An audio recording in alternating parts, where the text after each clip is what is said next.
పేరుతో వచ్చే సినిమాలు ఒక్కోసారి ప్రేక్షకులకు వినోదాన్ని ఇస్తే మరికొన్నిసార్లు సాహసానికి పరీక్ష పెడతాయి.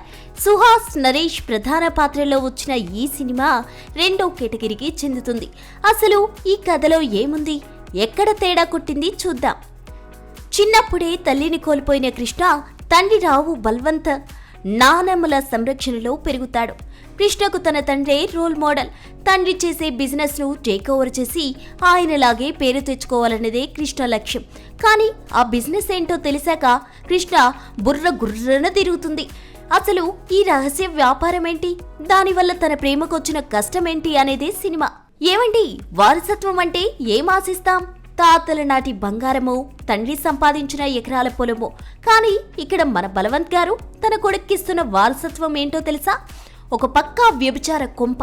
అవును, మీరు విన్నది కరెక్టే. టీజర్లో, ట్రైలర్లో బిజినెస్ అని ఊదరగొట్టి తీరా థియేటర్లో చూపించిన ఆ వ్యాపారం చూసి ఆడియన్స్ ఫ్యూజులు అవుట్ అయిపోయాయి. నరేష్ గారు సీనియర్ నటుడు.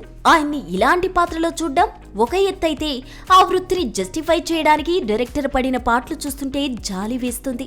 వ్యభిచార కేంద్రాన్ని ఏదో సాఫ్ట్వేర్ కంపెనీ లాగా సెటప్ చేసి దానికి సెంటిమెంట్ రంగు పోయడం ఏంటో ఆ విచిత్రమైన డైరెక్టర్కే తెలియాలి. ఇది కామెడీ సినిమా కాదు బాబోయ్, కామెడీ అయిపోయిన సినిమా. ఇక మన చంపకమాల అంటే యాంకర్ స్రవంతి చొక్కరపు గ్లామర్ పరంగా ఓకే అనిపించినా ఆమె డబ్బింగ్ చెప్తే ఉంటుందండి. అబ్బో, అది డైలాగ్ డెలివరీనా లేక నిద్రలో పాఠాలు చదువుతుందా అనిపిస్తోంది. ఒక దశలో చంపకమాల మనల్ని చంపేస్తుందా అన్న డౌట్ కూడా వస్తుంది. ఇక ఆ పాత్రలో ఉండాల్సిన ఘాటు వాయిస్ లో లేదు సరికదా, అసలు ఎమోషనే పలకలేదు. ఆ వాయిస్ వింటుంటేనే థియేటర్ నుంచి పారిపోవాలనిపిస్తోంది. డైరెక్టర్ కనీసం డబ్బింగ్ అయినా నేచురల్ గా చెప్పించాల్సింది. ఇక పాటల గురించి ఎంత తక్కువ చెప్పుకుంటే అంత మంచిది. వివేక్ సాగర్ మ్యూజిక్ ఈసారి అస్సలు ఆకట్టుకోలేదు. పైగా బ్యాక్గ్రౌండ్ స్కోర్ చెవులకు చిరాకు తెప్పిస్తుంది. ఇక ఏ సర్టిఫికేట్ ఇచ్చారు కదా అని హద్దులు దాటిపోయారు. డబుల్ మీనింగ్ డైలాగులు, అడల్ట్ పంచులు. ఫ్యామిలీతో వెళ్తే తల ఎక్కడ పెట్టుకోవాలో అర్థం కాదు.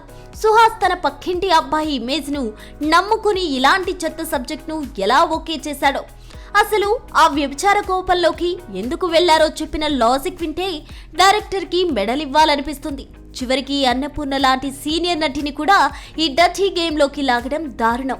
ఆ క్లైమాక్స్ ట్విస్ట్ విన్నాక ఛీ, ఇదేం పైత్యం రా బాబు అని తల బాదుకోవాల్సిందే. ఏదేమైనా హిట్ కోసం ఎన్నాళ్ళుగానో ఎదురు చూసిన సుహాస్ కు బలవంత్ కూడా హ్యాండ్ ఇచ్చినట్టే.